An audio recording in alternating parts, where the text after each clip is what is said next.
internet, inclusive las fotos de los lugares.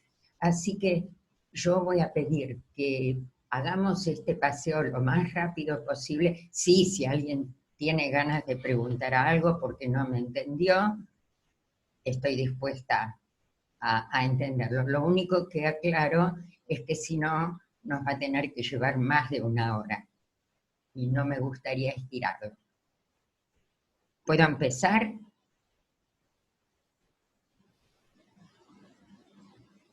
No oigo.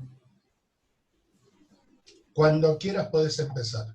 Bueno, entonces seguimos paseando por las calles de Buenos Aires y vamos a hacer como la vez pasada. ¿Quién es? Lo conocen, ¿sí? Nació en Ulm, 1879, y murió en Princeton, donde estaba la universidad donde él trabajaba.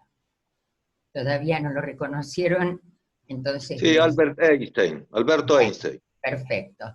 Ulm es una ciudad que existe hasta, inclusive después de la Segunda Guerra Mundial, hubo ahí un importante centro, un campo de refugiados después de la guerra. Está casi en la frontera entre Alemania y Checoslovaquia. Albert Einstein estudió primero en Alemania, fue premio Nobel de Física en 1921, esta foto en sepia es de esa época, ya lo conocemos, vivió en un montón de ciudades porque después se fue de Alemania, estuvo en Suiza, estuvo en Italia, estuvo en Suiza, vivió varios años. Esta es la casa de él en Suiza. Pero, por ejemplo, ustedes no van a pretender que yo en 2 minutos les explique cuáles fueron los 9 principales aportes de Albert Einstein a la ciencia, porque sobre teoría cuántica o sobre teoría de la relatividad, yo no estoy capacitada, no en 2 minutos, ni siquiera en 2 años. Así que el que sabe, a lo mejor alguna vez da una charla para nosotros, pero por ahora vamos a seguir, porque lo que tal vez no todo el mundo sepa es que en el año 1952, cuando falleció el primer presidente de Israel, que era Weizmann, se le propuso a Einstein la presidencia de Israel. Ustedes saben que en Israel el presidente no es ejecutivo, eso es el primer ministro, sino para las relaciones públicas. Y él dijo que se siente muy conmovido por el ofrecimiento, pero que él siente que carece de aptitud natural como para relacionarse con otras personas. Lo que aclara al final es que su relación con el pueblo judío se ha convertido en su lazo humano más fuerte, pero lo rechaza. Albert Einstein fue premiado y recordado en todo el mundo. Esto es en Alemania misma, el Einstein-Turm, que es el observatorio que está allí en la ciudad, y en la Academia de Ciencias y Humanidades en Israel está esta escultura, porque si bien él se considera a sí mismo agnóstico, ateo y judío, reconoce al final que ni soy ciudadano alemán, ni hay nada en mí que pueda definirse como fe judía, pero soy judío y estoy orgulloso de pertenecer a la comunidad judía, aunque no los considero en absoluto los elegidos de Dios. Lo que no sé, ¿alguien de ustedes conoció una familia Wasserman en Lavallol? Porque estamos cerquita. Parece que en 1925, cuando Einstein visitó la Argentina, en Capital Federal había demasiado ruido y para descansar en ciertos días, la familia Wasserman de Lavallol le ofreció su quinta. Einstein de chico, en su familia eran músicos, y él también tocaba muy bien el violín. Y acá dice que esta segunda imagen lo tiene Einstein tocando el violín en un lujoso salón, que bien podría ser el de la quinta que habitó brevemente en Lomas. Así que yo no la conozco, pero tal vez ustedes sí. Einstein en Lavallol, con ese título pueden encontrar un artículo muy completo en internet, pueden buscarlo, pero en el barrio de Pompeya hay una calle muy modesta que lleva el nombre de Alberto Einstein, que ese era nuestro cometido, ver calles y lugares que llevan nombres de judíos. Estas son fotos de la calle Alberto Einstein, acá en el barrio de Pompeya, en Capital. A Mary Elizabeth Glashauser de Langer, ¿alguien la conoce? Bueno, rápidamente. Ella nació en 1910 y como en una familia muy pudiente. Los padres, lo que ven acá en la foto, los padres tenían hasta criadero de caballos en Viena. Por el año que ella nació, 1910, se dan cuenta de que a los 4 años, cuando ella tenía 4 años, su padre fue convocado al ejército en la Primera Guerra Mundial. Y ella quería, como niña, acompañar a su padre hasta que le explicaron que las mujeres no van a la guerra, que las únicas mujeres que van a la guerra son las enfermeras. Y parece que en ese momento ella decidió que quería ser enfermera. Se recibió de médica, pero en 1937 se fue, y de eso ya habíamos mencionado a otros paisanos nuestros, a España a luchar contra el fascismo. Acá arriba dice 1937, a 20 años de la revolución bolchevique. Ella se fue a España con su compañero, porque el apellido Langer, Max Langer, era su esposo. Se fueron a España a luchar, pero después del fracaso, es decir, después de la derrota y Franco surge en el poder, Mary Langer con su marido se vienen primero a Uruguay, después a la Argentina. Es médica, psicóloga, psicoanalista, y con su marido trabajan acá, y es cofundadora de la Cátedra de Psicología en la Universidad de Buenos Aires, en la UBA.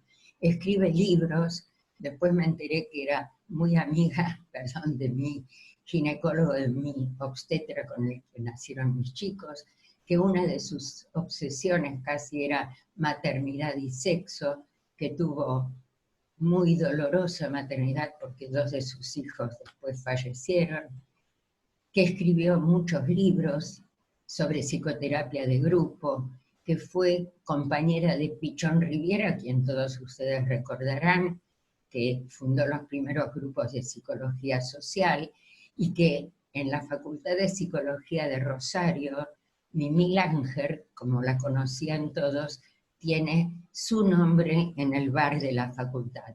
Cuando acá en Buenos Aires se construyó Puerto Madero y se le dieron a las plazas y calles nombres de mujeres, esto es el túnel, el Paseo del Bajo, la calle que está por arriba como continuación de Humberto I, se llama Mary Langer.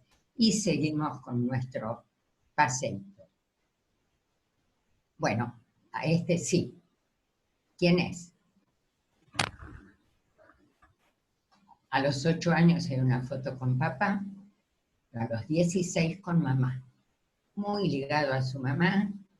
Nadie. Con esta, que es su foto de compromiso. Tampoco. Ahora lo reconocieron. Lo que no sé si todos reconocen es que tenía como nombre también Shlomo. Creo que ni él mismo se acordaba, porque parece ser que el padre, que era de familia sí religiosa judía, le puso de nombre Shlomo, habrá sido para el Brit Milá. o no sé en qué documento figuraría, pero nunca más nadie lo conoció como Shlomo, sino como Segismundo o Sigmund Freud, nacido en 1856, también en Viena. Y yo sobre psicoanálisis y psicología tampoco les voy a explicar nada. Lo que puedo es mostrarles la casa donde nació, en Viena, la casa donde vivió en París, el famoso sillón que es una réplica del sillón original, el diván donde atendía a sus pacientes y su primer paciente de psicoanálisis, a quien él nunca llamaba por el nombre. La primera era llamada Ana O, así la tiene registrada. No, esta foto no es de Freud, sino del actor que lo representó en la serie, en la miniserie Freud. Y aquí algunos de los libros que son los más conocidos, digamos: Introducción al psicoanálisis, Tótem y Tabú, La interpretación de los sueños, Moisés y la religión monoteísta, y muchos otros libros que ni los voy a mencionar, ustedes los pueden buscar tranquilamente. Lo que sí me llamó la atención es que esta, que es su hija, Ana, figura en ciertos artículos como una hija no deseada. Y acá están sus dos hijos que estaban estaban en el ejército en la época de la Primera Guerra Mundial y se les dio permiso para ir a visitar al padre. Y esta otra foto con dos nietos de él. Hay una calle Freud en Temperley. Acá hay muchas palabras de las que usamos en psicología que son originales de Freud, pero en Capital Federal todavía no tiene una calle. Lo que pasa es que hay un barrio donde vivían muchos psicoanalistas y tenían sus consultorios, y el público lo llamó al barrio Villa Freud, donde se juntan las calles Medrano, Julián Álvarez y Charcas. Lo único que quedó como Villa Freud es una farmacia que está allí en una esquina, y en la avenida Medrano, la última cuadra, se propuso a la Cámara de Diputados que se le cambie el nombre a la última cuadra, por lo menos, porque en una reforma que se hizo últimamente, resulta que la calle, la última cuadra, quedó separada. Y en tono bastante humorístico, el argumento por el que se promueve el homenaje y ponerle a esa cuadra el nombre de Freud, utiliza los términos de Freud en psicoanálisis para pedirlo. No vamos a leerlo porque es bastante largo, pero utiliza los términos que usa Freud como síntoma, angustia, inhibición, etc., y promueve el homenaje, pero por ahora no se dio. Esta es la última cuadra que quedó pegada a la plazoleta, y tal vez alguna vez alguien decida que la llamen así. Por ahora sigue siendo Medrano. Sobre la calle Arroyo no les tengo que contar. Sé que todos ustedes lo conocen, por eso dije que hay algunas calles que las voy a ir pasando, donde está la Plaza Embajada de Israel, donde están las dos filas de árboles, la fuente, simbólicamente porque agua es vida, los 22 árboles, porque una vida es un árbol, 22 personas de la embajada fallecieron allí, tienen cada uno su árbol, además de las 7 personas que fallecieron que no pertenecían a la embajada. Aquí tenemos en una de las paredes el listado de los que murieron, la fecha, el pedido que no abandones este sitio sin rezar por quienes murieron. Algunos lugares que dejaron sin revocar y sin cambiar para recordar el edificio que había. Este era el edificio el petit hotel de la embajada, y un cartel que recordando lo que dice en la Gada de Pesas, y le contarás a tu hijo que al terrorismo lo vimos así de cerca. Y pasemos a otra cosa. A ver, ¿a quién se refiere este texto? Empieza así: prosiguió su camino y luego vio lumbre un marinero de Lepe. Al otro día siguiente, que fue 12 de octubre del año de 1492, dijo esta persona: tierra, tierra, a cuya tan dulce palabra acudieron todos a ver si decía verdad. Y como la vieron, comenzaron el Te Deum Laudamus, es decir, el Aleluya, hincados de rodillas y llorando de placer. ¿A quién se refiere? ¿Colón, Nejama? Colón, el que descubrió América, pero el que gritó tierra... Américo Vespucio. Vespucio. Rodrigo de Triana. Uno que viajó con Colón y era el grumete, el que subía. Pinzón. Rodrigo de Triana. Rodrigo de Triana era judío, converso, porque obviamente en esa época, si no, no podía vivir en España. ¿Cómo? ¿Alguien dijo algo? Bueno, pero les quiero contar cómo termina esta cuestión de Rodrigo de Triana. Parece ser que los reyes católicos, antes de salir la expedición, habían prometido un premio de 10.000 maravedíes a quien gritara tierra, porque eso significaba que las tierras iban a ser para los reyes de España.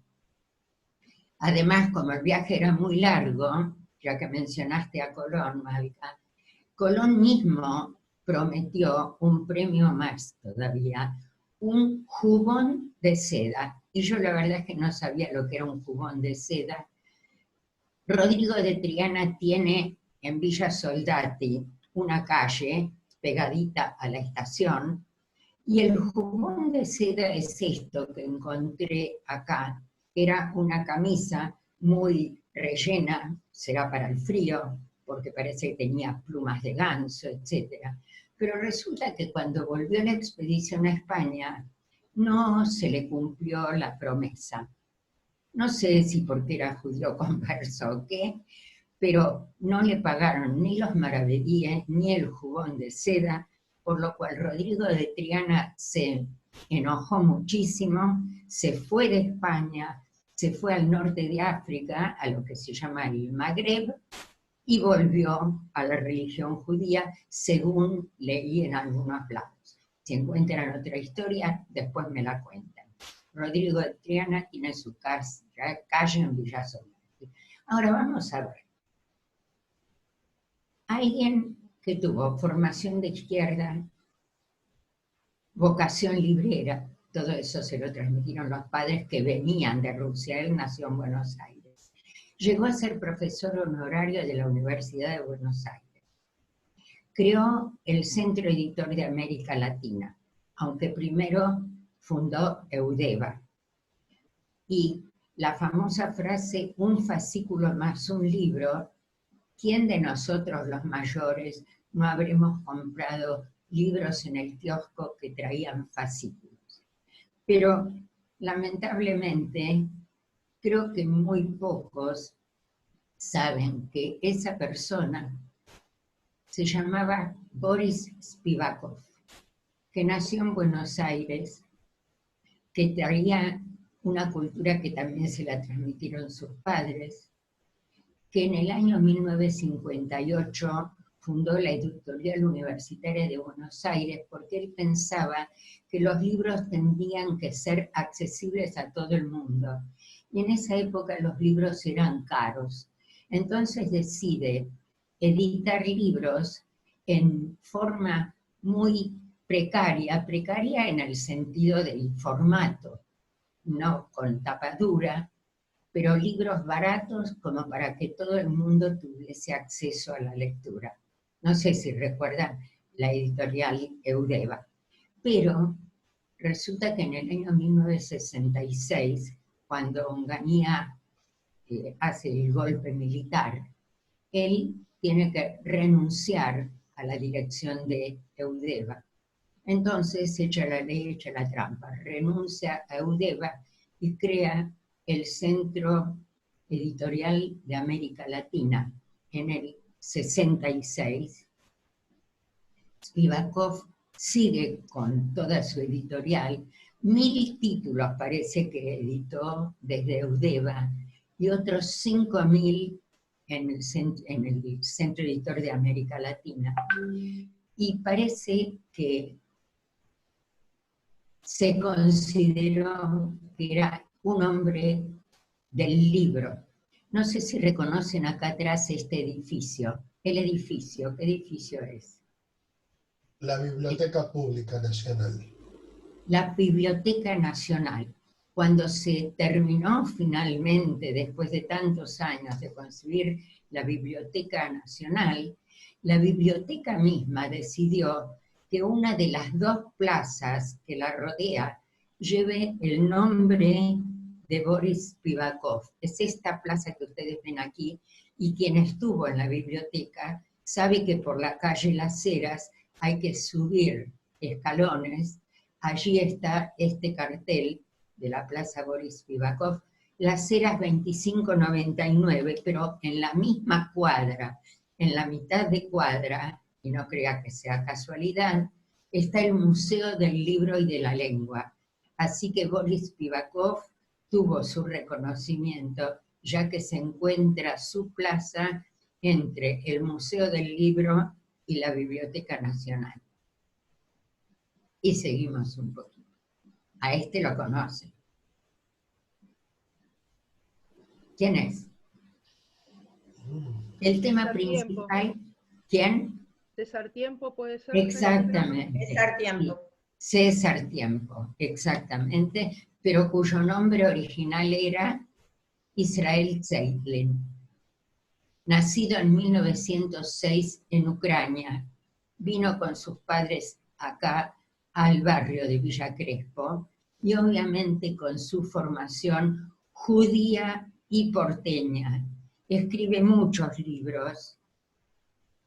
Uno de los primeros que él escribe son versos de una, puntos suspensivos, y empieza con la misma letra, pu, versos de una puta, de una prostituta, pero no firma con su nombre y apellido, pone Clara Vetter, nombre de una prostituta, pero está enamorado de Gardel, dije que era bien porteño, y escribe libros. Sin embargo, es el primer poeta de Argentina que elevó poemas con temática judía a categoría lírica. Y fíjense cuáles son los nombres de la mayoría de sus libros. Libro para la pausa del sábado, Sábado pleno, Buenos Aires esquina sábado, Sabatión, Sábado domingo, y cuentos judíos relatados por César Tiempo, que hay cuentos de Sholem Aleichem, de Pérez, de Gershunov, etc. Entonces, César Tiempo, en el famoso Café Tortoni de la calle Avenida de Mayo, tiene una de las salas a su nombre, porque él iba a tomar el café allí. Pero aparte de eso, hay una plazoleta. Para los que conocen Buenos Aires, donde la Avenida Libertador cruza las vías para pasar al otro lado y se va para el Bajo, sigue aquí la Avenida Vértiz, donde está ahora la nueva estación de Barrancas de Belgrano, que es una belleza, y acá César Tiempo tiene una larga plazoleta, que es esta que se ve aquí, y acá arriba, estas son las vías del tren, arriba donde está la nueva estación de Barrancas de Belgrano. Y seguimos viaje. A ella, no sé si la conocen, y era de Avellaneda. Sí, ay. ¿Cómo no oigo? No sé, Nehama, ¿puede ser Alejandra Pasternik? Sí, Pizarnik, sí. Es. Alejandra Pizarnik. Alejandra Pizarnik, que fue una excelente poetisa, pero que sus obras son muy tristes. Es decir, era íntima amiga de una amiga mía y siempre fue una criatura triste, según me contaron, porque ella tenía un complejo, creía que su mamá a ella no la quería, que quería únicamente a su otra hermana Miriam. Escribía muy bien Alejandra Pizarnik, pero fíjense que una de sus frases es: yo no sé de la infancia más que un miedo luminoso. Además, en su época era muy retrotraída, además era lesbiana, con lo cual se sentía todavía más perseguida. No olviden que estamos hablando de los años 50, 60. Escribió mucho. Octavio Paz la apoyaba muchísimo, las críticas eran excelentes, fue premiada. Uno de sus libros, como para que tengan una idea, se llama La Condesa Sangrienta y describe a una princesa húngara que asesinó a 600 jóvenes para bañarse con su sangre porque eso la iba a mantener siempre joven. Tal vez ella se quería mantener siempre joven, y realmente se mantuvo joven porque cuando empezó a crecer, diciendo: hace tanta soledad que las palabras se suicidan, se suicidó ella a los 36 años y tiene una plazoleta a su nombre en Cabildo y Vilela y una placa que pusieron en el edificio donde ella vivía, en la calle Montevideo, acá en Buenos Aires. Seguimos viaje. Bueno, ¿quién es?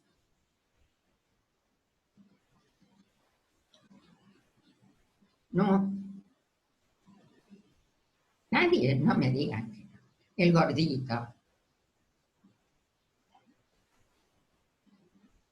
Bueno, Alberto Gershunov nació en un shtetl que se llamaba Proskurov, pero les cuento que hoy en día saben qué nombre le pusieron a Proskurov: Khmelnytsky.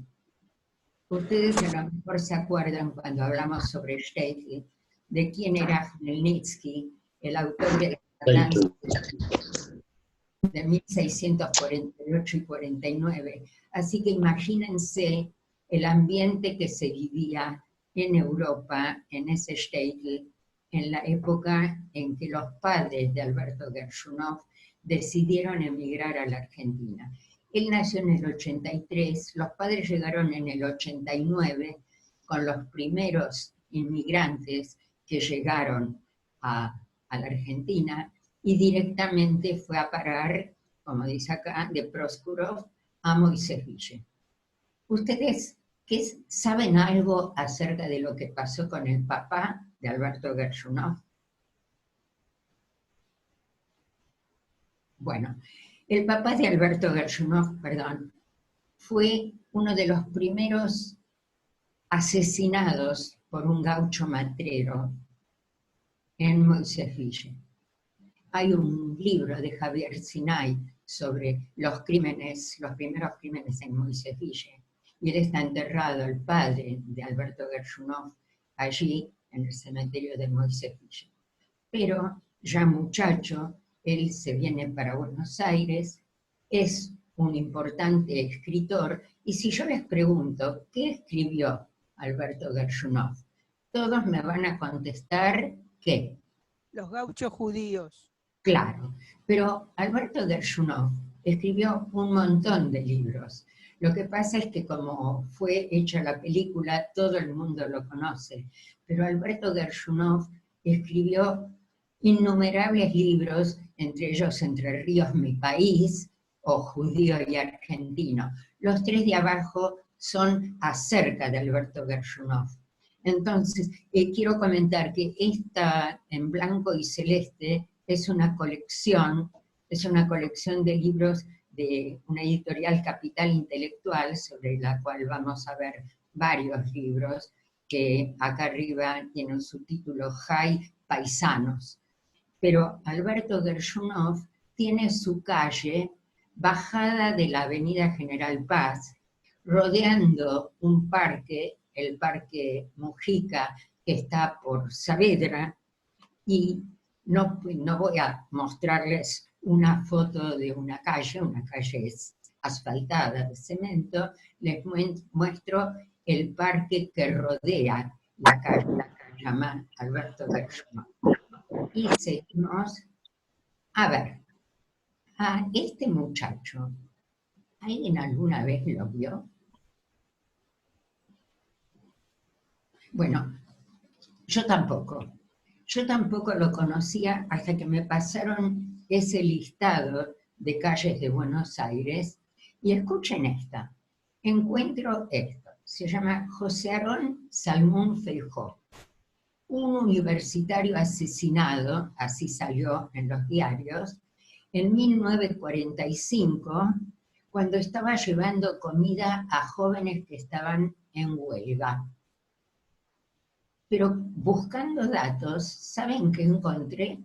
Un sitio que tiene su foto, pero lo que está escrito no lo entiendo porque está escrito en árabe. Parece ser que no sé si el Hamas o quién pensó que si este muchacho fue asesinado, tal vez haya sido terrorista, además por el apellido, Salmón Feijó, lo encontré así, y yo no lo conocía, pero ahora tiene su calle en La Boca, que empieza en Suárez, acá en Barracas, mejor dicho, la calle Salmón Feijó en Barracas. Así que el que quiere seguir buscando, yo no encontré más nada acerca de este chico. Este es el aspecto de la calle, una calle modesta, humilde de barrio, como corresponde a un obrero que fue a llevarle comida a sus compañeros de huelga. Seguimos. Bueno, ¿este nombre les dice algo? Antonio de León Pinelo. Primero, esta fue la única foto que pude encontrar de él. Antonio de León Pinelo, 1591-1660, y que sea cronista mayor de Indias, en Perú, en Lima, y que sea judío. Bueno, parece que era de una familia de judíos portugueses, obviamente marrano, pero dice polígrafo, bibliógrafo y bibliófilo. Quiero aclarar algo. Hoy en día polígrafo es una máquina, tengo entendido que se usa en la policía para detectar si la gente dice la verdad, pero polígrafo quiere decir simplemente que escribía sobre temas muy variados.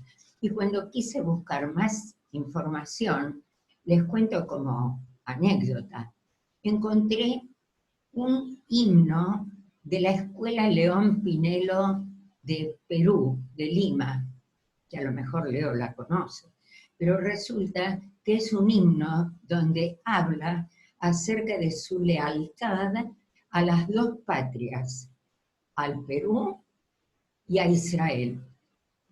Y parece ser que esa escuela, por lo menos por lo que leí en la información, tiene apoyo de la Universidad Barilán, que ya es bastante decir. Así que este señor, Antonio de León Pinelo, es judío, y en la Argentina, en Buenos Aires, a una calle que tiene 2 cuadras, aquí en el barrio de Saavedra, le pusieron el nombre León Pinelo, porque por todos sus logros para el gobierno de España, en aquella época era el virreinato del Perú, lo merece. Esta es la misma foto, pero un poco más oscura, y esta es la calle León Pinelo en Parque Saavedra. León Pinelo. Y seguimos. La Plaza Israel. No les voy a contar qué es Israel, pero acá está escrito en la misma plaza, con letras, Plaza Israel. Lo que les voy a decir, se construyó un circuito deportivo, es decir, cuando se le dio el nombre, la Embajada de Israel hizo allí un circuito deportivo, pero está ubicada en Avenida Figueroa Alcorta y Ombúes. La otra semana También mencionamos una plaza que está en Figueroa Alcorta y Ombúes. ¿Alguien se acuerda qué plaza? Es decir, sobre Figueroa Alcorta, de Ombúes para un lado está la Plaza Israel. Y para el otro lado, por si no se acuerdan, era la Plaza Tato Bores. Así que Tato Bores está muy pegadito a Israel. Y seguimos. A Raimundo Gleiser. Yo lo conocía porque hay una plazoleta que lleva su nombre, que está pegada a la escuela primaria donde fue mi hija mayor. Pero de lo contrario creo que no lo hubiera conocido. Pero como ustedes lo ven aquí, con una cámara filmadora, y acá dice Raimundo Gleiser, el cine imperdonable, ustedes ya se están imaginando qué tipo de cine hacía. Pero si aparte yo puse que muere en 1976, a lo mejor eso les agrega algo a la biografía. No les voy a leer todos los títulos. ¿Qué? Sí, decí lo que querés agregar, Alex. Desaparecido. Bueno, fue un desaparecido. El desaparecido, exactamente. Con estos títulos de películas, obviamente que en la época de la dictadura militar, como él no era suicida, él se escapó, también filmó en México, estuvo en Cuba, pero en yiddish hay una palabra, bashert, cuando está predeterminado, yo no soy fatalista, pero cuando las cosas tienen que pasar, él tenía un intervalo entre filmación de 2 películas y decidió venir en secreto a visitar a su familia en Buenos Aires. Parece ser que para la dictadura no había secretos, así que lo tomaron prisionero con todo este historial de películas que él había filmado, y el 27 de mayo del 76 es otro periodista cineasta desaparecido. Hasta hoy en día está considerado un excelente director de cine, de cortometrajes y de largometrajes. Y todos los años se hace un concurso de filmografía que se llama Concurso Raimundo Gleiser. Esta es la plazoleta, acá está la escuela de mi hija en Juan Agustín García y Espinosa, y durante los días de feria en esta plazoleta se hace la feria municipal.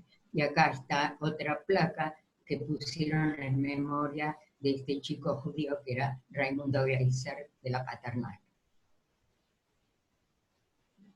Esta es una pregunta así insólita. ¿Alguien de ustedes tiene una silla BKF o escuchó hablar de lo que es una silla BKF?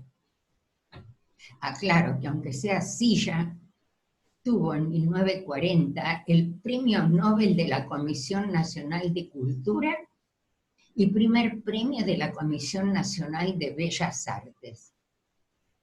¿Alguien se acuerda? Bueno, les muestro lo que es una silla BKF. ¿Alguna vez la vieron?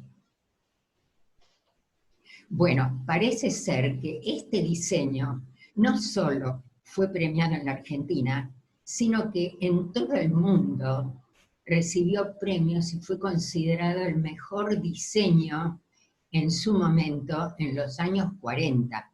También se la llama silla butterfly porque fíjense que la estructura tiene forma de mariposa. Pero ¿por qué se llamaba BKF? Como siempre, todo tiene su explicación. Bonet, Kurchan y Ferrari Ardoy eran 3 muchachos que se recibieron alrededor del año 38 de arquitectos, y en esa época, si venían de familia pudiente, se iban a Europa a hacer su perfeccionamiento. ¿Y dónde cayeron en París? En el estudio de Le Corbusier, casi nada. que estaba formando un grupo de trabajo porque tenía el encargo de cambiar el aspecto de la ciudad de Buenos Aires. Y se había formado, creo que se llamaba Austral, el grupo. Juan Kurchan era uno de esos 3 arquitectos, y después vinieron a Buenos Aires y pusieron en práctica lo que a lo mejor hoy en día les parecen ya edificios pasados de moda y viejos, pero que en el año 1941 no solo que era nuevo, sino hasta le dedicaron un libro para explicarlo, y se llama Los Eucaliptos porque parece ser que fue el primero que no quiso cortar 3 árboles que había en ese terreno y que los incluyó en la estructura del edificio. Por eso el edificio se llama Los Eucaliptos y todavía hoy se lo puede ver, para el que quiere ir a la calle Virrey del Pino al 2400. Este señor, Juan Kurchan, que después se independizó, construyó montones de edificios que pueden buscar su biografía en internet, llegó a ser jurado de la Sociedad Central de Arquitectos y director del Fondo Nacional de las Artes.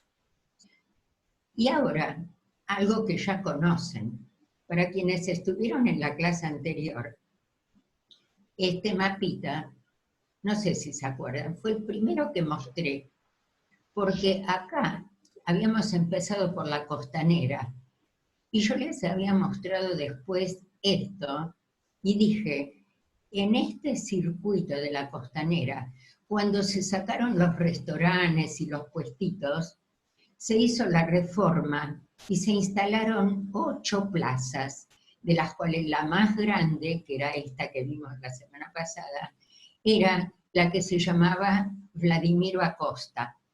Pero hay otras 7, este es el listado, y la 7ª, la que está pegadita a Plaza Vladimiro Acosta, es la de este paisano que se llamaba Juan Kurchan, que está ahora, como se sacaron los puestos, esto es la nueva Costanera Norte, y hay muchos espacios verdes. Por allí está la plazoleta Juan Kurchan. Bueno, judíos en el tango. No se fijen en estos porque ni Troilo ni Goyeneche eran paisanos. Me refiero a este señor que era presentador de tangos. Y decir presentador de tangos es casi un sinónimo. ¿De quién? Él tenía un programa en la radio y cada vez que terminaba se despedía diciendo hasta mañana, si Dios así lo permite. ¿Alguien sabe quién era? Bueno, se llamaba, mejor dicho, lo conocían como Julio Jorge Nelson, pero su nombre original era Isaac Rosowski, que vivía aquí a 3 cuadras de mi casa, en Corrientes y La Valleja, que el padre era un zapatero judío, que porque enfrente tenía un teatro, el Fray Mocho, y cuando él habló con el padre de que quería meterse a hacer teatro, el padre más o menos como que le dio una patada y le dijo, andate de casa, y él se fue a actuar en teatro, pero lo que más le gustaba era escuchar tangos, iba a las confiterías, en aquella época, para los de mi época, se acuerdan que en las confiterías y en los cafés había cantantes de tango, pero lo que él vio es que no había nadie que los anuncie, y entonces se tomó él ese trabajito de ir a los cafés, a las confiterías, anunciar tangos, y en una de esos encuentros se conoció con Carlos Gardel. Lo presentó una sola vez en su vida, pero para él le quedó tan grabado en el recuerdo, porque en aquel momento Carlos Gardel se fue del país. Recordarán que falleció fuera del país. Y Julio Jorge Nelson todos los días trataba de pasar por la radio tangos de Gardel. Y muchos decían, este hombre quiere acomodarse con Gardel, pero fue al revés, porque en realidad él fue quien hizo que a Gardel no se lo olvide, porque estuvo tanto tiempo fuera del país, que él lo que tenía miedo que lo olviden a Gardel. Él también escribió tangos. Este tango es el más conocido, Margarita Gautier. No sé si alguien lo conoce o si quieren escuchar unas notas nada más. Hoy te añoro en mi recuerdo, oh mi dulce inspiración. Soy tu Armando el que te clama mi seducción, el que llora, el que reza embarcado de emoción. Bueno, no importa, porque no brilló tanto, aunque escribió muchos tangos, todos estos. Los más conocidos son Margarita Gautier de Carriego, y es el que acuñó la frase que seguro todo el mundo conoce: cada día canta mejor.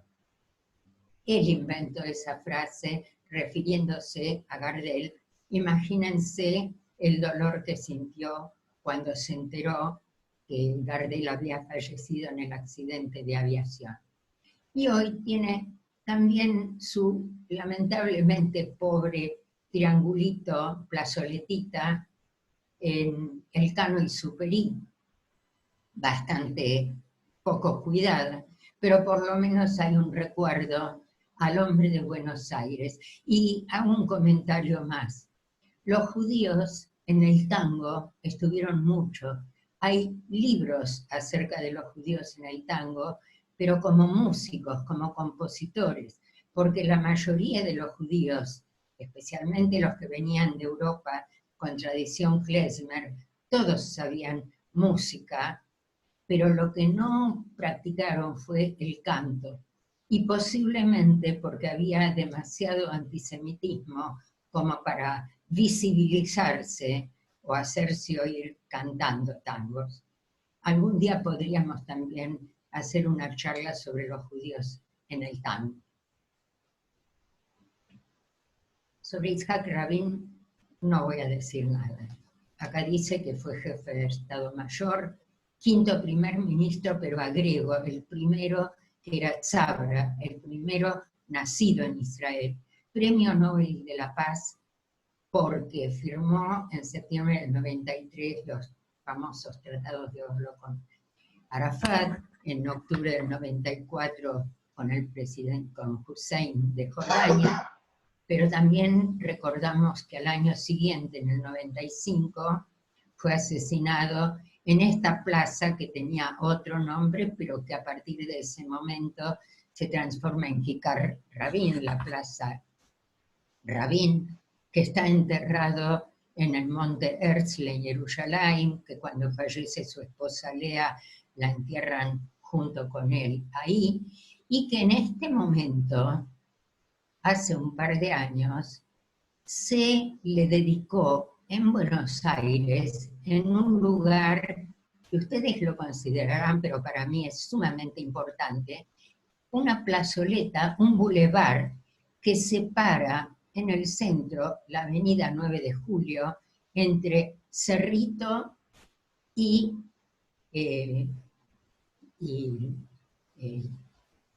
la plazoleta que está en el medio, el bulevar.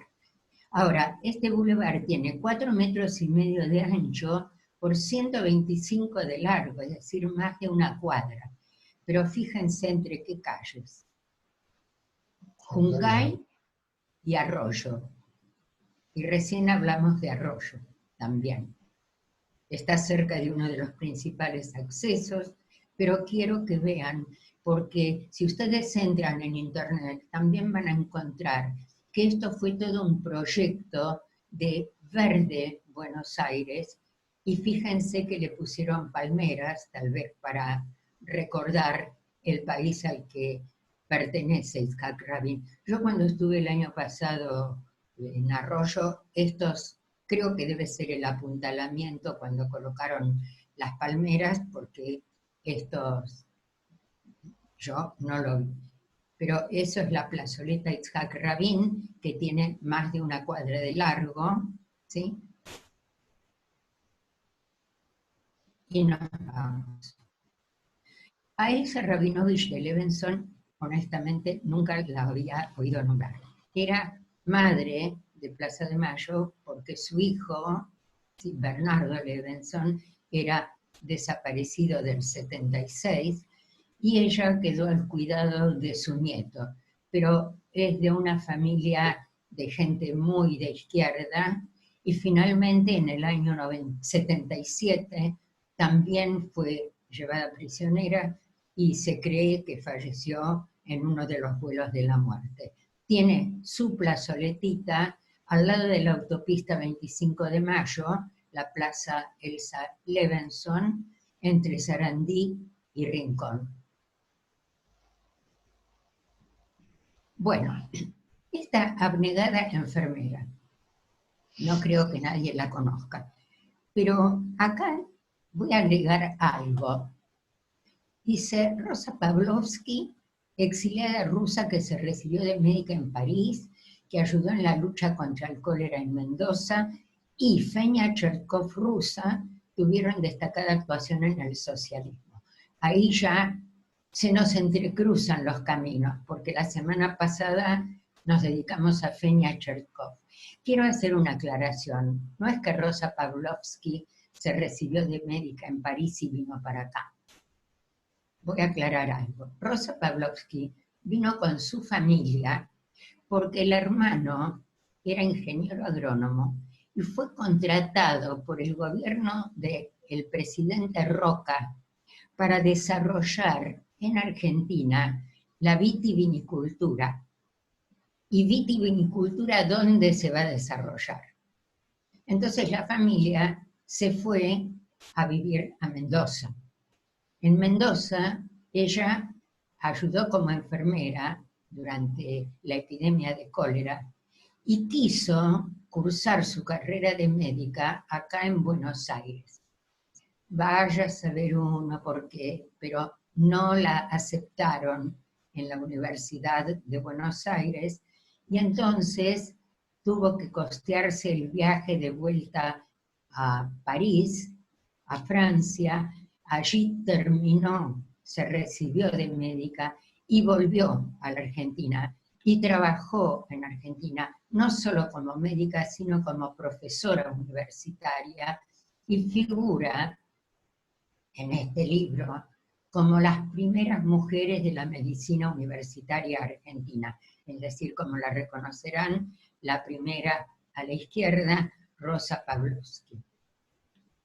Tiene, y me reí cuando me enteré, un cantero central, como médica que era, la calle donde le adjudicaron el cantero se llama Remedios, entre Alvariño y Miraya. Así que tiene este cantero hermoso en la calle Remedios, no Remedios de Escalada, Remedios. Y seguimos.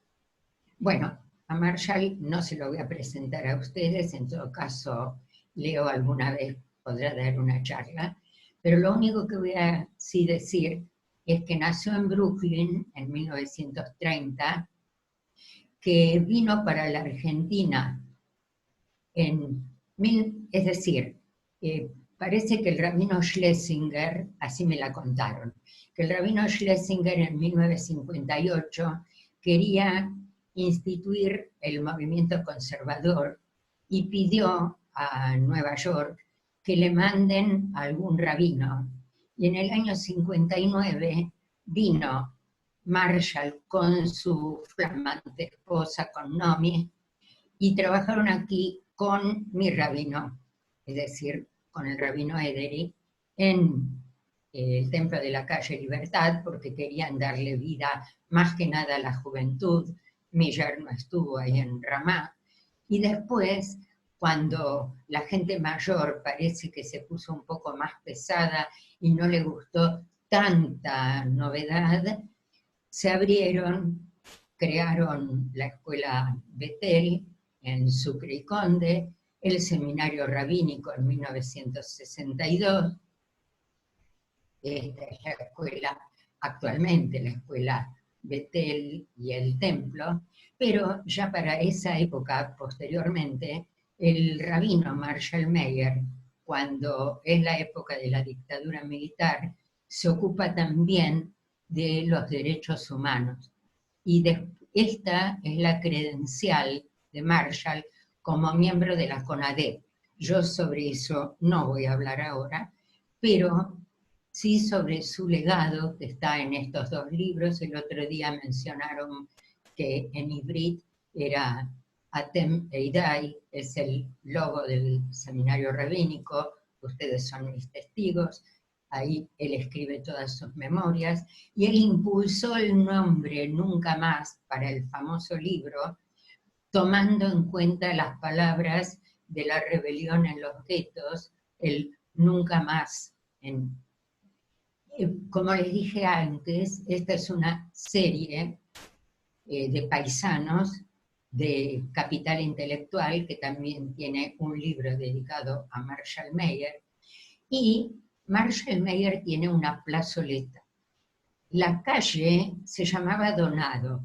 Después, como el gobierno de la ciudad hace cambios, a una mano de la calle Donado la llama Goyeneche.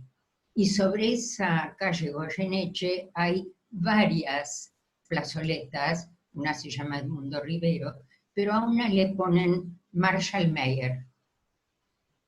Marshall Mayer está sobre esa avenida Goyeneche y hay un muro.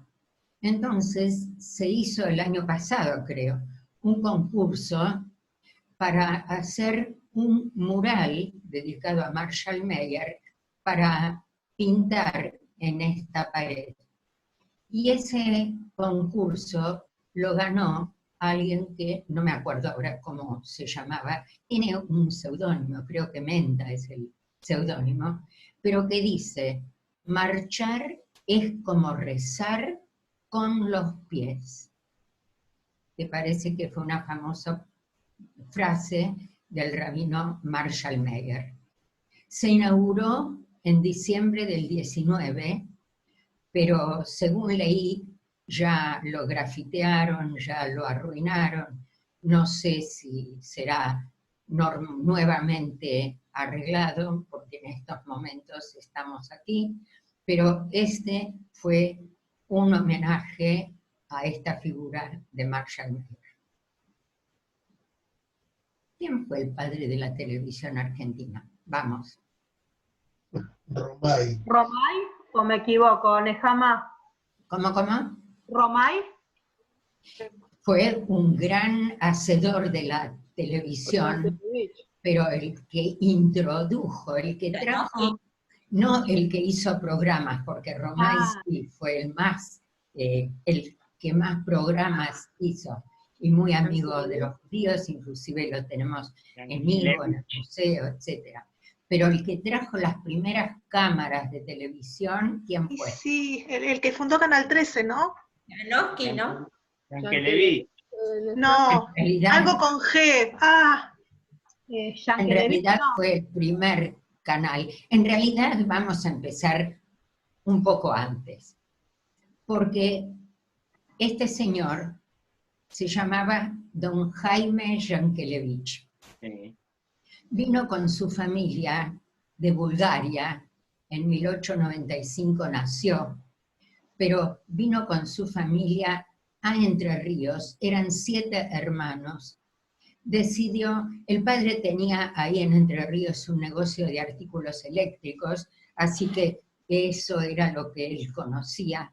Y se vino a Capital, donde fundó su familia, se casó, tuvo 2 hijos, Samuel y Miguel, y de casualidad cuentan que como él era electricista, etc., lo llamaron una vez para arreglar la parte eléctrica de un local donde funcionaba una radio. Y a él le interesó mucho el asunto de la radio. Entonces, cuando el dueño le preguntó cuánto es, no le quiso cobrar. Le dijo, no le cobro, pero le pido que a cambio yo voy a ir viniendo a hacerle todos los arreglos, pero usted enséñeme un poco cómo se usa la radio. Terminó comprándole la radio, que ni me acuerdo cómo se llamaba en ese momento, eran letras, números, pero después terminó siendo Radio Belgrano.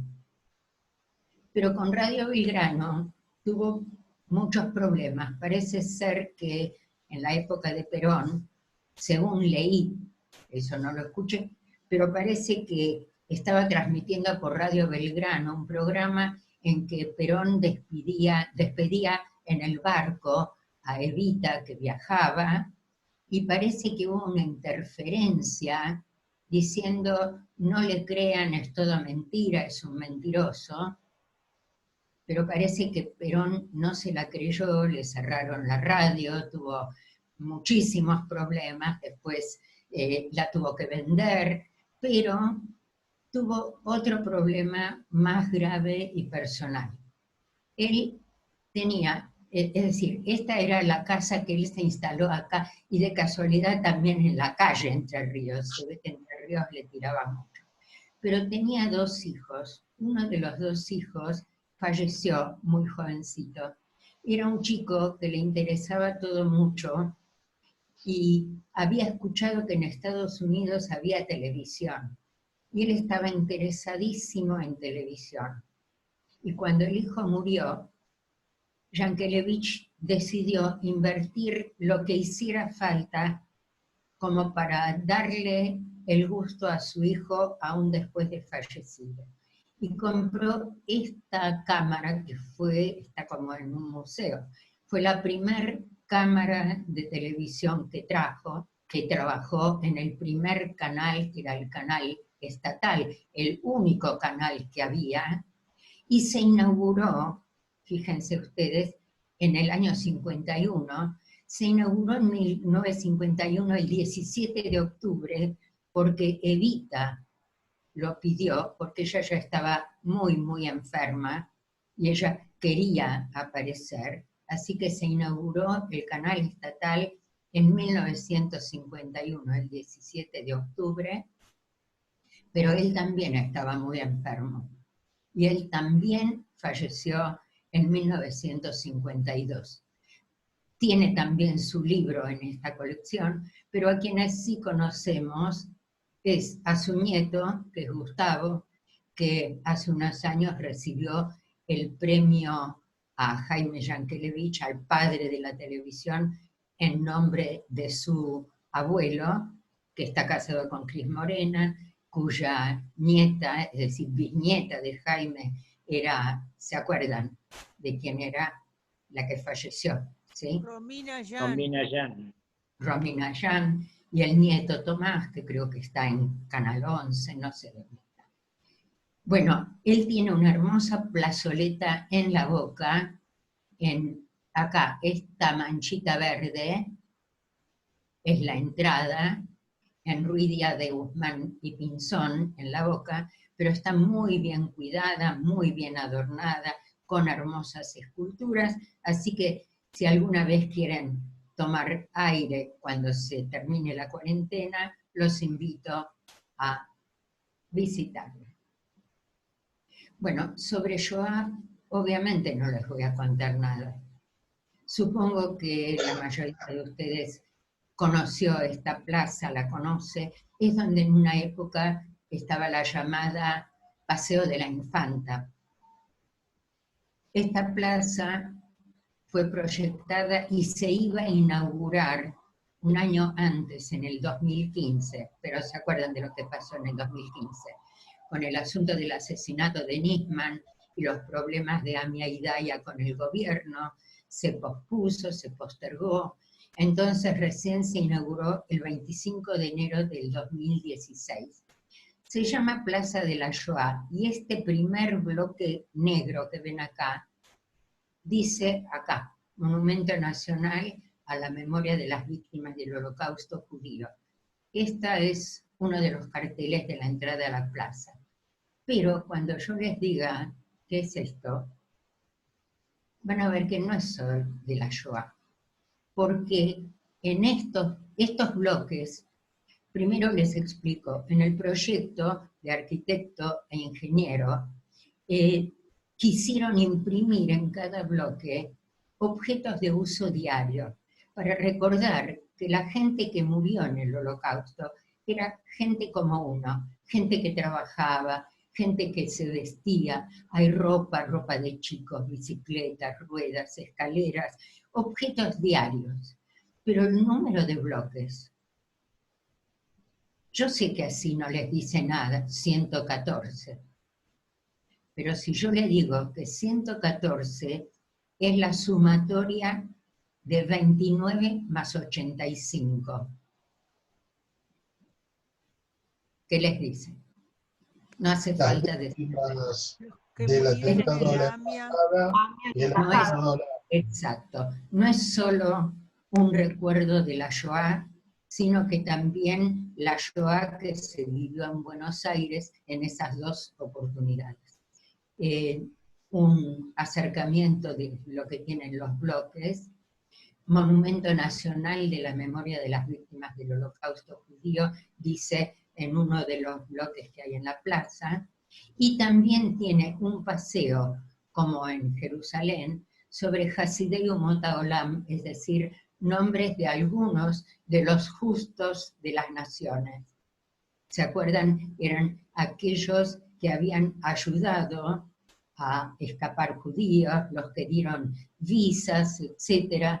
Entonces, muchos de ellos figuran acá en esta plazoleta. Más que eso, no hace falta. Lo que sí quería decirle, yo nunca fui a la plazoleta de noche, pero me dijeron que hay un sistema de luces que se llama rasante, cerca del piso, y que cuando uno pasa caminando cerca del monumento, se proyectan unas sombras bastante especiales, así que otra recomendación, cuando termine la cuarentena, lo visitaremos nuevamente. Perdón, Nehama, ¿dónde se encontraba esta plaza? Está sobre Avenida Figueroa Alcorta, sobre Libertador, está donde era el Paseo de la Infanta, cerca de los Rosedales. Sí, Yo después, en muchas todo gracias. caso, te paso el planito con la calle, cómo llegar. Muchas Yo gracias. estuve en la inauguración. Inclusive la inauguración la tuvimos con la banda municipal. Estuvo Macri, que en ese momento también vino. ¿Dónde está el hipódromo? Les comento que la plazoleta Sholem Aleichem que van a ver ahora no era la original. La original se inauguró hace muchos años, era una plazoleta amplia. Fuimos con los chicos del Shule, del Sholem Aleichem, a la inauguración, pero está entre la calle Córdoba y donde termina la calle Lavalle. Córdoba sigue para allá, y les digo, después van a ver por qué. Y Lavalle acá se corta, antes seguía por acá, pero después cambió de nombre. Lo que pasa es que hace unos años la avenida Córdoba se ensanchó, y obviamente, ¿a costa de qué se ensanchó? A costa de la plazoleta. Y quedó un pequeño, ¿cómo les puedo decir? Una regla de cemento que va desde este edificio, que antes era un banco, ahora es un negocio, es más de media cuadra, pero es angostito, debe tener 2 metros de ancho, entre la calle Lavalle y la calle Córdoba. Bueno, felizmente, cuando fue el centenario de la muerte de Sholem Aleichem en el 2016, se acordaron de remodelar esta plazoleta, así que nuevamente se reinauguró esta plazoleta que se llama Sholem Aleichem. También fuimos con los chicos a la inauguración de este busto de Sholem Aleichem, que está en el Rincón de los Poetas en los Rosedales, al lado del busto de Borges. Algo les cuenta eso. Es un círculo donde hay varios bustos de los principales poetas universales, y está entre ellos Sholem Aleichem. El otro día, cuando hablamos sobre el violinista en el tejado, alguien, es decir, Sergio, dijo que fue muy desventurada su vida. Y les cuento como ilustración. En realidad, él era a Yiddischer Lehrer, era un Lehrer de Yiddish, que finalmente se casó con una de sus alumnas, que era hija de un señor muy acaudalado, que no estaba nada contento con que la hija se case con un Melamed, con un Lehrer de Yiddish. Pero cuando murió el suegro, él heredó esa gran fortuna y obviamente la invirtió, como en los libros de Sholem Aleichem, en la bolsa.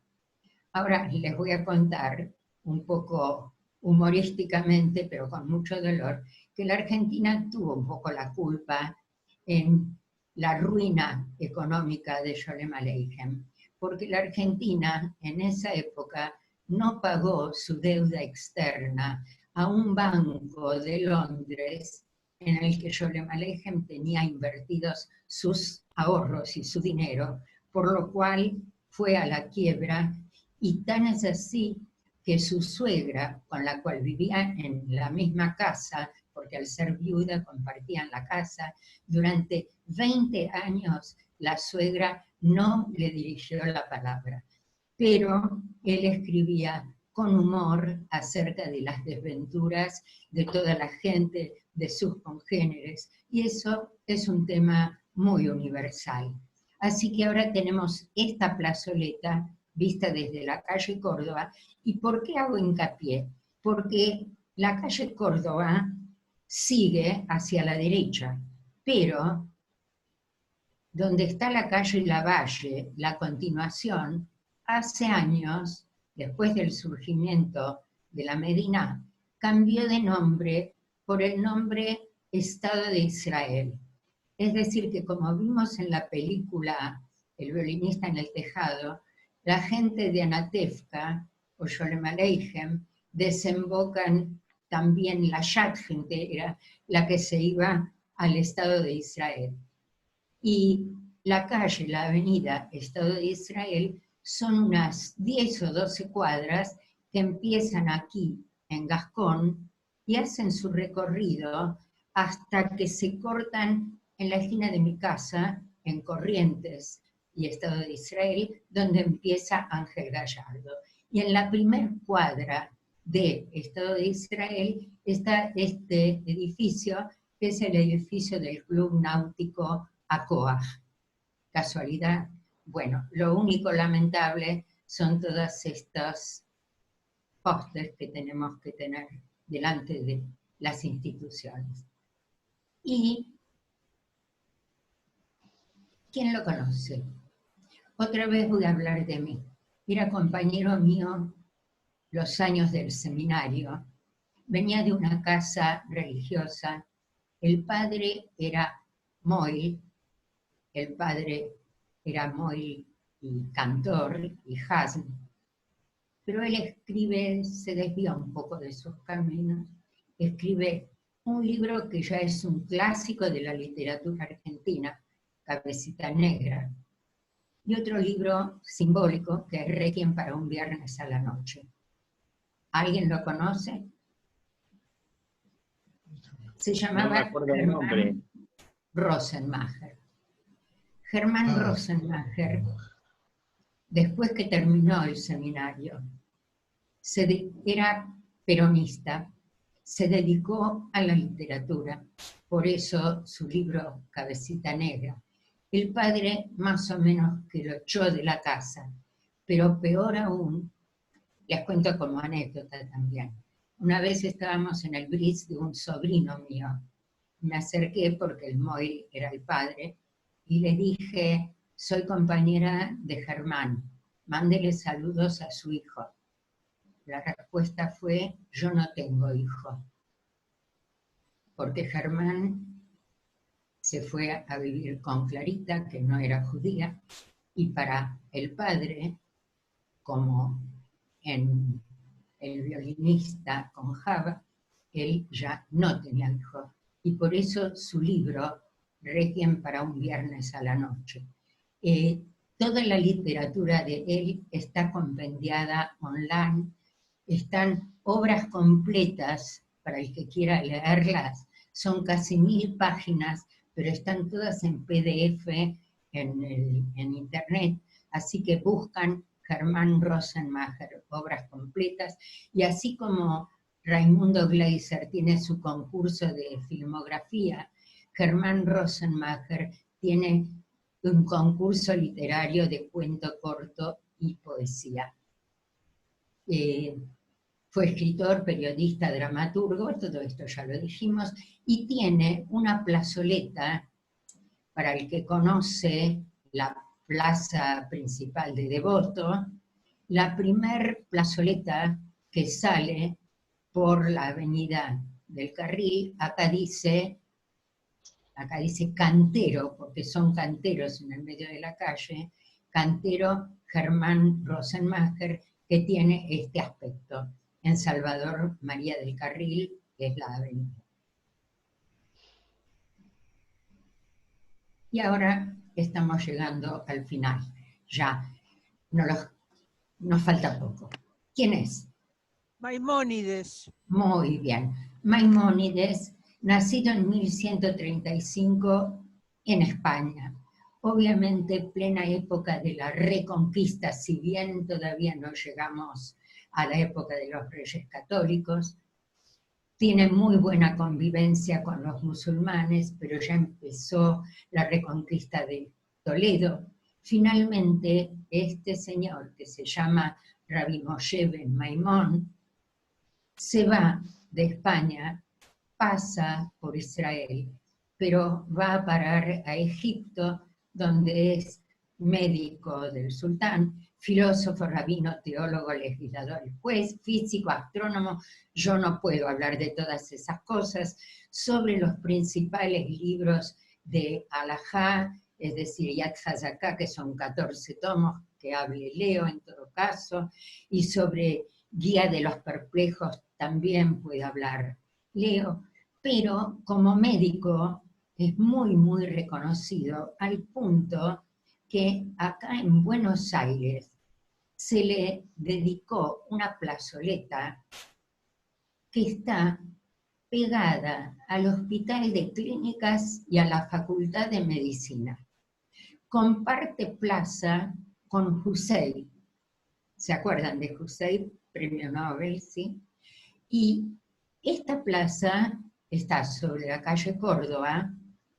Está separada las dos plazas por la calle José Baristo Uriburu, pero recordarán que la primer paralela a Uriburu es la calle Pasteur. Esta plazoleta Maimónides es una hermosa plazoleta, y es más, este edificio que vemos enfrente es la Facultad de Ciencias Económicas, el viejo y el nuevo edificio. Es una plazoletita hermosa, pero los árboles que dan al fondo de la plaza, bueno, esto es un relieve, pero que está en la Cámara de Representantes de Estados Unidos, era simplemente para que veamos, pero todos saben de la importancia de Maimónides. Pero detrás de la plaza y de los árboles, seguramente deben haber visto, si es que no los vieron personalmente, los 3 murales del Hospital de Clínicas. ¿Con qué tienen que ver?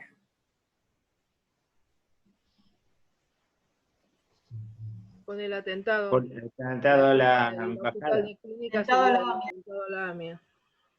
Un Con el poco más. atentado a la AMIA, Nehama. a la Con AMIA. el atentado a la AMIA. Todos sabemos que son los Todo 3 lo que se murales hizo por el que atentado a se la AMIA del pintaron. Hospital de Clínicas. Exacto, también se puntó un mural en la entrada de AMIA que se ve desde afuera, y estos 3 murales que son el agradecimiento eterno de la comunidad judía, porque el Hospital de Clínicas fue el que recibió a todos los heridos y también a los muertos de la bomba de AMIA. Es decir, la calle Pasteur termina aquí en el Hospital de Clínicas, pero hacia el otro lado, por Pasteur, acá tenemos los murales, hacia el otro lado, por Pasteur, llegamos a la calle Corrientes, y el subte B se transformó, como dice acá, en la estación de la memoria. No sé si todos recuerdan, pero la estación se llama Pasteur Amia. No falta, es decir, esto es en el interior, es una reproducción de el panel que está sobre la calle Pasteur. Pero acá, como ustedes se darán cuenta, no faltan los antisemitas que también taparon con rojo el nombre Amia. Y este es porque recordarán que se convocó a muchos artistas para hacer los frisos que hay adentro, en los andenes y también en el interior. Este es uno de los frisos donde el papá le dice al hijo, ¿ves? Estos caños son una protección contra los atentados. Y el chico le dice, ah, yo pensaba que eran las velitas por el cumpleaños de la impunidad. Es de Rudy. Y lamentablemente seguimos con la impunidad. Y hay otro de los murales, acá sí se ve que dice Pasteur Amia, donde vemos entre todos los edificios de Buenos Aires a la justicia, obviamente con la vista cubierta, la justicia que está ciega, la justicia que no llega, y el otro pequeño panel que dice, según mi madre, la memoria tiene forma de justicia. Muchas gracias.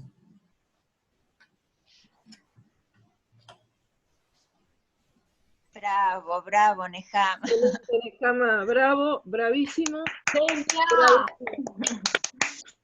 Excelente, excelente. Quería hacer una Muchísimas aclaración. gracias, Nehama. Te felicito, hermosa la clase. Lo que pasa es que siempre me Pero temo que sea yo si demasiado- gusta, le voy a decir a Diego, voy a consultarle al Leo, si le puedo dar su teléfono para que ustedes puedan llamarle, ¿no? Bueno, yo voy a consultarle a Leo primero. Ajá. Quería Sí. aclarar por lo que dijiste, una de las primeras, donde está Einstein. Sí. No sé si me escuchas. Que vos dijiste que estuvo en Lomas. Te explico, esa familia Wasserman no era, él tenía, se llamaba una empresa, se llamaba Algodonera Algodón, Algodonera Lavaliol. Estaba ubicado, y era un predio inmenso, con un parque, y tenía su casa de fin de semana ahí. Pero no es que él vivía en la zona. Bueno, muchas gracias Un por la hombre de una aclaración, fortuna incalculable, y ahí lo que tenía ahí era un museo. Él era coleccionista de autos, y tenía una gran colección de autos de valores incalculables. Sí, me imagino. Estoy hablando de 50 años atrás, más o menos, un poco más. Bueno, te agradezco la aclaración. Lo que pasa es que yo no vivía en Lomas ni sabía todo eso. Claro, no, lógico. Así que, pero hay más información online en internet. Así que muchas gracias por haberme escuchado. Gracias a vos, gracias a vos. Nehama, sos una genio. Excelente. Sin halagos, lo único que no me gusta, siempre me paso de la hora, pero bueno, ¿qué le vamos a hacer? Es un placer. No, pero no nos damos cuenta de que pasa el tiempo. Nadie se va de la charla. No, excelente. Gracias, Nehama, además por introducirnos en esta semana tan especial que conmemoramos el atentado a la AMIA, así que nos diste el puntapié inicial para empezar la semana como siempre. Nehama, un placer escucharte, y como te dijeron todos, no se nota cuando pasa el tiempo. No. La verdad que no. La comunidad te agradece muchísimo el esfuerzo que vos haces y todo lo que nos das. Bueno, muchas gracias a ustedes. Y nos vemos más tarde. Nos vemos más tarde. Hasta luego. Chao. En un ratito nos vemos en la clase de Janina para hacer terminar de hacer las cosas que necesitamos para Shabbat. Así que 6 de la tarde, acá presentes con lo que tenemos en casa, como nos dice Janina, para poder construir esto que necesitamos para Shabbat. Ya hicimos la jalá, ya parece que vamos a hacer un mantelito, así que casi completo. Gracias por todo. Espero a Nechama, todos. Gracias a todos por estar. Gracias. Gracias, Un beso Nechama, una grande. genia. Un placer. Un beso grande.